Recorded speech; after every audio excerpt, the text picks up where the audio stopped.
प्रमोद जी और राजू राजपूत जी, आपका बहुत बहुत वेलकम। और हमारे मुनेंद्र जी, आपका भी बहुत स्वागत है हमारी मीटिंग में।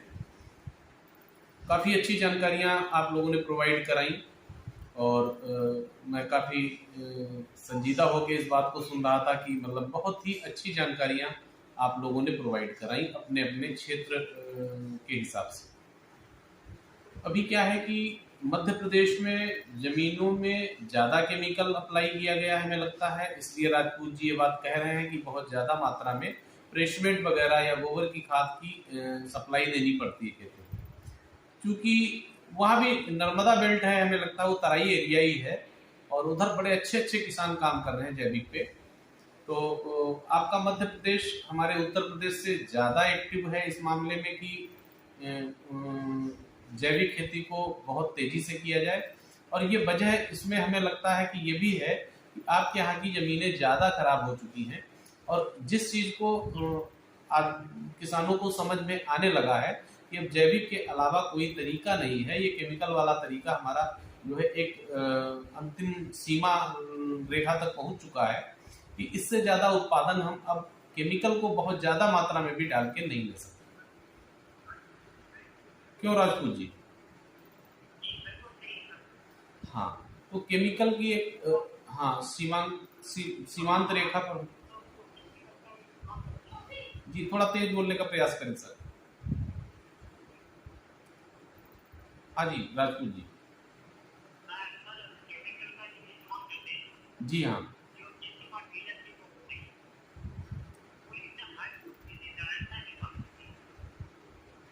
जी। एक्चुअली डीलरशिप का क्या होता है, हम लोग जाते हैं दुकान पर, अगर किसी भी केमिकल की 400 ml की मात्रा की जरूरत है और उसकी बॉटल 500 ml की है, तो दुकानदार 400 ml निकाल के नहीं देगा आपको, 500 ml पूरा देगा केमिकल का जो भी। हाँ, वो उसने डोज बताई है और कहीं गलती से 1.5 एकड़ है तो वो 1 लीटर का देगा। अब 1 लीटर हमने घर पे लाया और अपने मजदूर को, लेबर को, जो भी उसमें अप्लाई करने जा रहा है, स्प्रे करने जा रहा है, उसको हमने 600 ml अगर बताया कि भाई 1.5 एकड़ अपना खेत है, प्लॉट है, 600 ml इसमें से डालना है। और अब अलबत्ता तो हम लोग बताते ही नहीं 600 ml, 800 ml हम ही लोग पहले से कर लेते हैं। इसलिए कर लेते हैं कि यार रिजल्ट पूरा आ जाए कम से कम, क्योंकि कोई कमी ना रह जाए 600 ml में, ऐसा ना हो कि कुछ कीड़े बच जाए हमारे मरने से। इसके लिए क्या करते हैं कि हम ही 800 ml कर देते हैं और 800 ml करने के बाद जब लेबर उसमें डालता है तो कहता है चलो 200 ml बच रहा है, तो फिर उसमें क्या है कि और 100 ml बढ़ाने का ही प्रयास करता है, कम करने का प्रयास नहीं करता। अभी जो हमारी डोज 400 ml थी वो लगभग 500 ml, 550 ml पड़ जा रही है, बल्कि 650 ml तक पड़ रही है। अगर 1 लीटर पूरा डाला जा रहा है 1.5 एकड़ में, तो करीब 650 ml के हिसाब से डोज जा रही, माने हम करीब 1.5 गुनी से ज्यादा डोज कर दे रहे हैं। इन सब चीजों के चलते हमारी जमीन में इतना जहर घुला है कि अब हमने जो आंखों से दिखने वाले चीजें हैं, मतलब जैसे केचुआ मान लीजिए आप, केचुआ किसान का सबसे बड़ा मित्र है। और किसान क्या, पूरे पर्यावरण का मित्र है तो फिर पूरे विश्व का मित्र है, क्योंकि केचुए का काम ही होता था कि 15 फीट 10 फीट से 15 फीट तक नीचे जाना और दूसरे होल से वापस आना।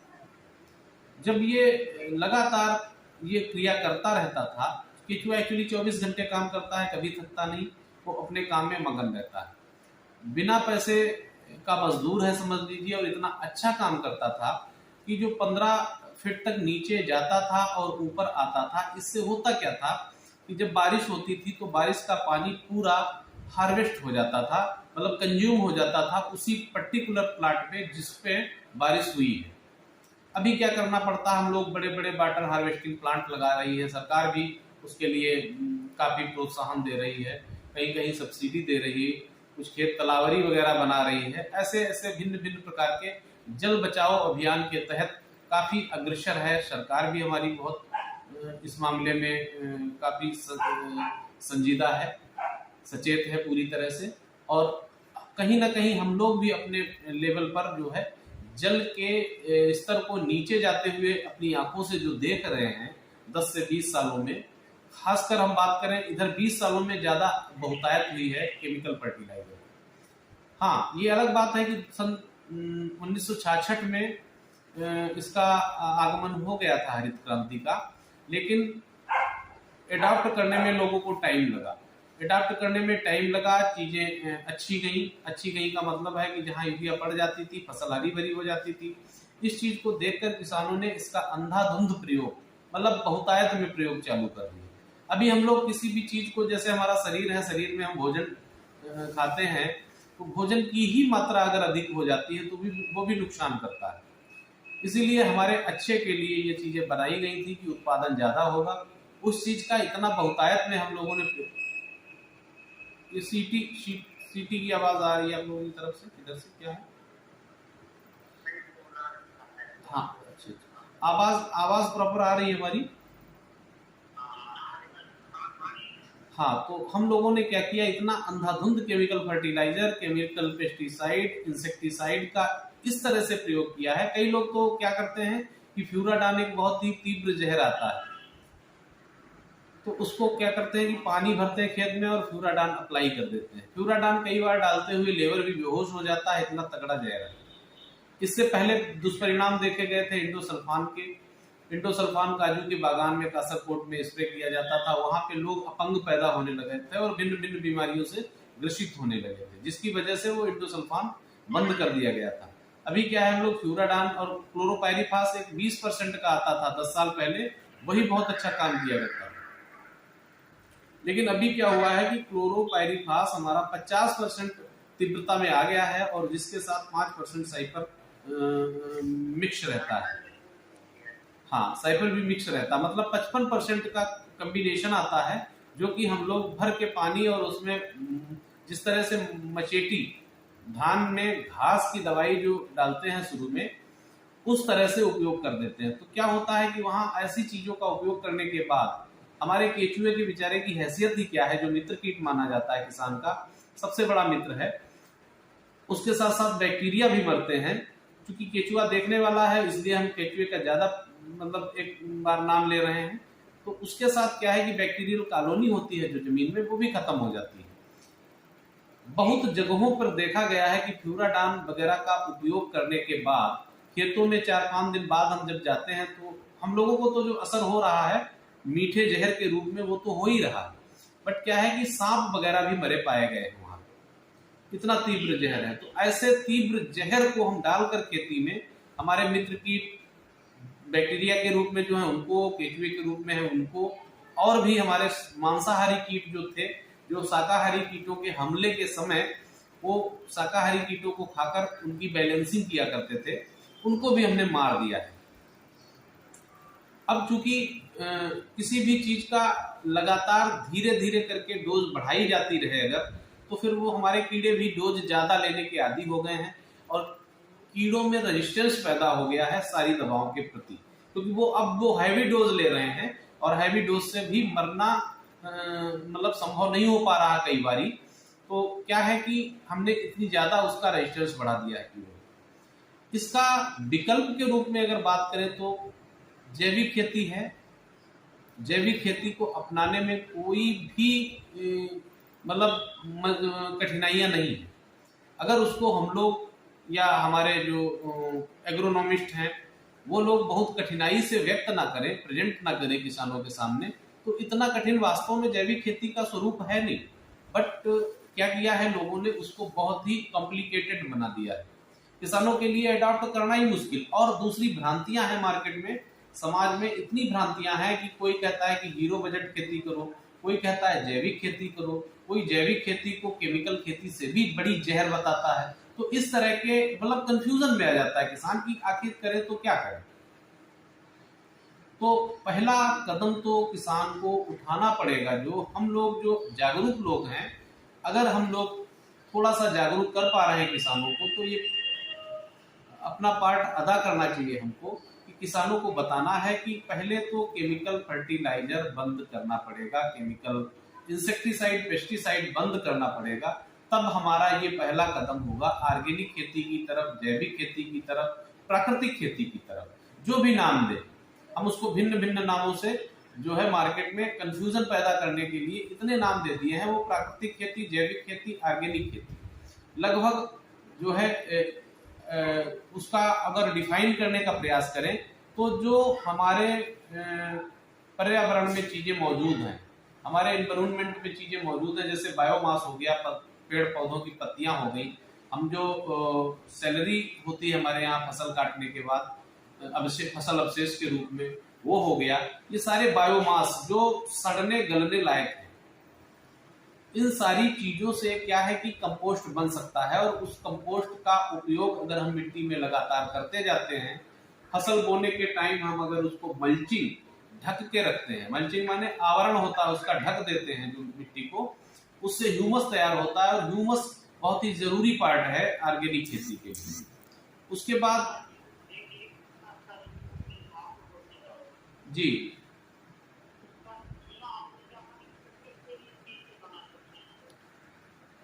जीवामृत बनाने की विधि पर अगर जाएंगे तो हम लोग गाय का गोबर अगर उपलब्ध है तो बहुत अच्छा है। गाय का गोबर 10 किलो, 4-6 लीटर गोबर जी, हाँ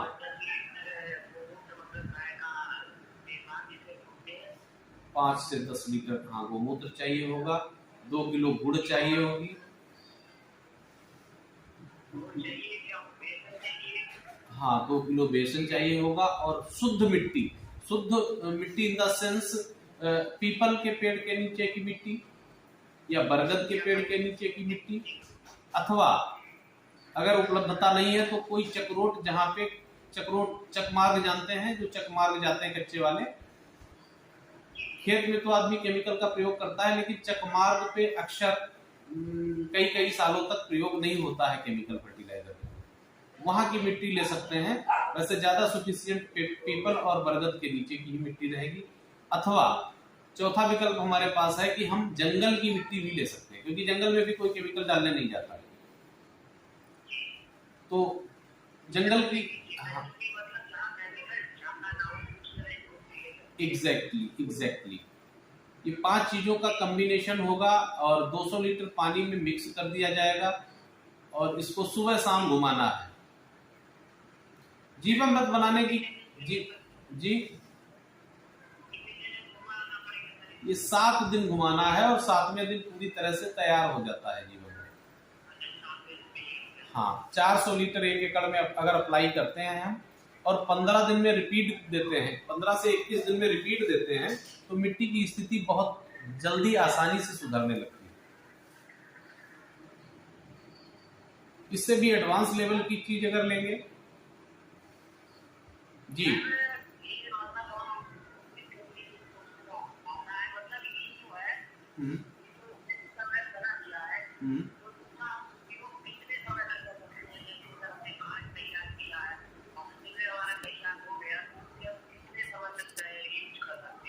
देखिए इसका उपयोग कई तरह से हो सकता है, स्प्रे के माध्यम से हो सकता है, और जब पानी लगाते हैं ना तो पानी के साथ हम इसको सप्लाई दे सकते हैं, पानी के साथ सप्लाई दे सकते हैं। सबसे अच्छा साधन यही है कि पानी के साथ सप्लाई दी जाए।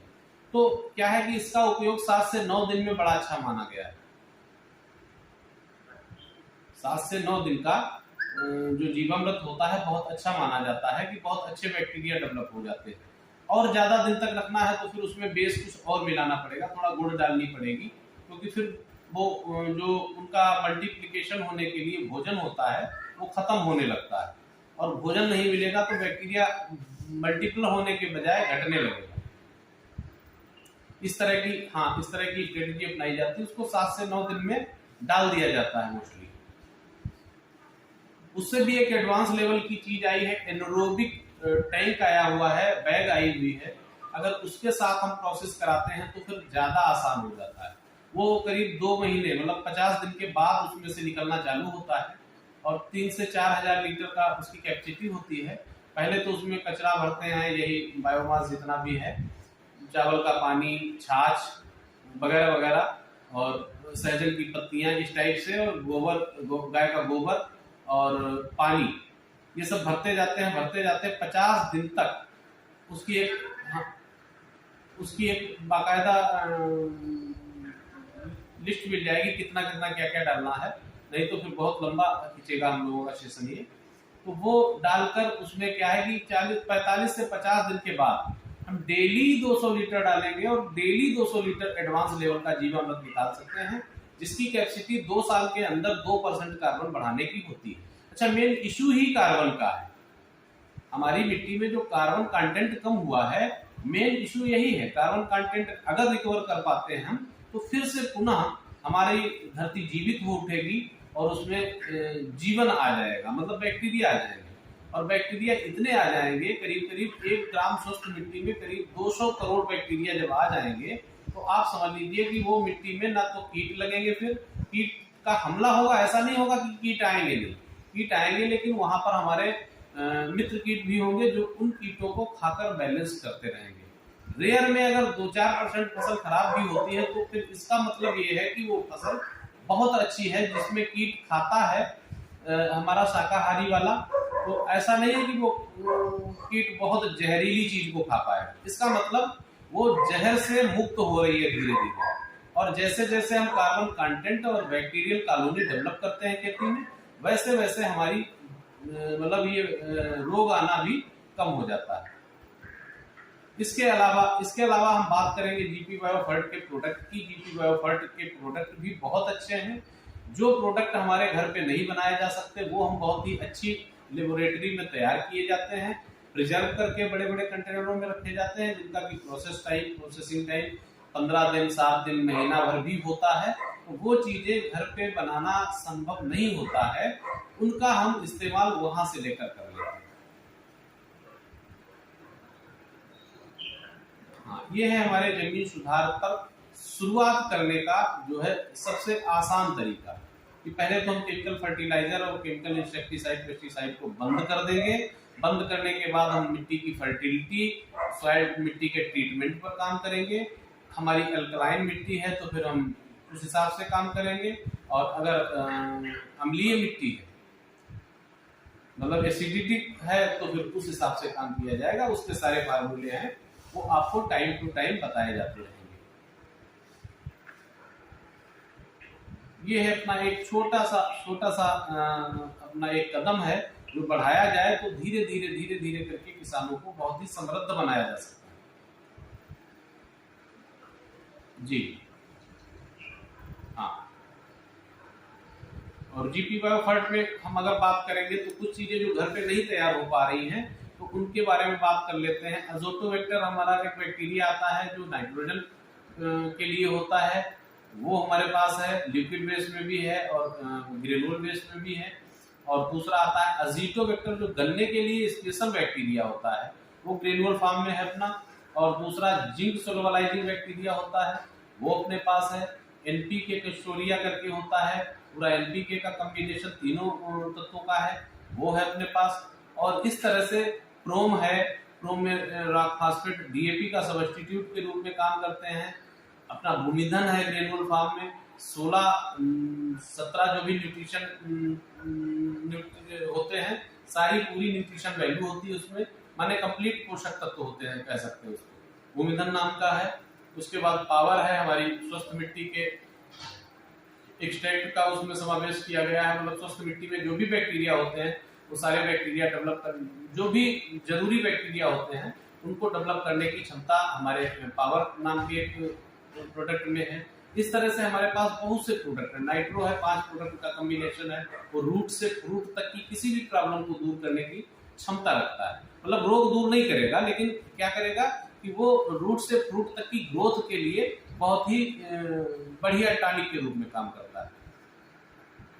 और इसके अलावा रक्षा कीटनाशक के लिए है, वायरोकेयर वायरस के लिए है, माइटोकेयर माइट के लिए है। जितने भी रोग लगते हैं उनके लिए भी हमारे पास अलग अलग ऑर्गेनिक साधन है, ऑर्गेनिक प्रोडक्ट हैं। तो इस तरह से हम दोनों का कॉम्बिनेशन लेके चलेंगे तो बहुत ही आसान हो जाएगी खेती।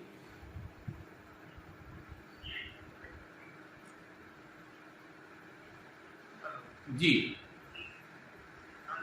हाँ जी, हाँ जी, जी हाँ, आ रही है, आ रही है। आप लोगों को हमारी आवाज प्रॉपर आ रही है ना? हाँ, तो इस तरह से जैसे हम छत पे जाने के लिए पहला सीढ़ी का डंडा चढ़ना जरूरी है, इसलिए पहला कदम तो यही होगा कि किसानों को जागरूक करें कि अपना केमिकल फर्टिलाइजर से बचने का प्रयास करें शुरुआत में। अगर थोड़ा बहुत इन्वॉल्व करना पड़ता भी है तो कर लें, बाकी इन्वॉल्व नहीं करना है, क्योंकि नहीं करना है तो फिर क्या होगा, अगले साल पीजीएस का सर्टिफिकेशन के लिए रजिस्टर्ड करा दिया जाएगा उनको। और जो भी किसान रजिस्टर्ड होता इंडिविजुअली, उस दिन हमारी चर्चा हो रही थी, मध्य प्रदेश से ही थे सज्जन, एक इनसे चर्चा हो रही थी, मेरे को नाम याद नहीं है, आप ही के साथ के होंगे, राकेश रघुवंशी जी करके थे। जी हाँ, जी हाँ, राकेश रघुवंशी जी करके थे राजपूत जी। तो मैं आपको जानकारी के लिए बता दूं, उन्होंने हमको ये बताया था कि पीजीएस के पोर्टल पर जो रजिस्टरिंग हो रही है वो इंडिविजुअली भी मध्य प्रदेश में हो जा रही है। हाँ, वो एक ग्रुप बनाने की या एफपीओ बनाने की जरूरत नहीं रहती, वो वैसे भी रजिस्टर्ड करा लेते हैं। तो एक छोटी सी शुरुआत करेंगे हम लोग, और बाकी मार्केटिंग पार्ट जो है वो मनोज जी से आपसे डिस्कशन हो जाएगा पर्सनल पे, कि वो उसमें कितना आउटपुट है, कैसे क्या, मतलब किस तरह से मार्केटिंग करेंगे, कितना बिकेगा, क्या होगा। तो उस हिसाब से जो कितना आपको लोगों को पारिश्रमिक उसके बदले में मिलेगा, जो जीपी बायोफर्ट के प्रोडक्ट है, वो आपका डिस्कशन हो जाएगा, इंडिविजुअल भी हो जाएगा। बाकी अगर आप चाहेंगे तो जूम पे भी कनेक्ट होके सारे लोग, और हमें लगता है चर्चा हुई भी होगी, उसी चर्चा के तहत आप लोगों को जिज्ञासा हुई, और उस जिज्ञासा के साथ साथ हम लोग आज बात कर रहे हैं।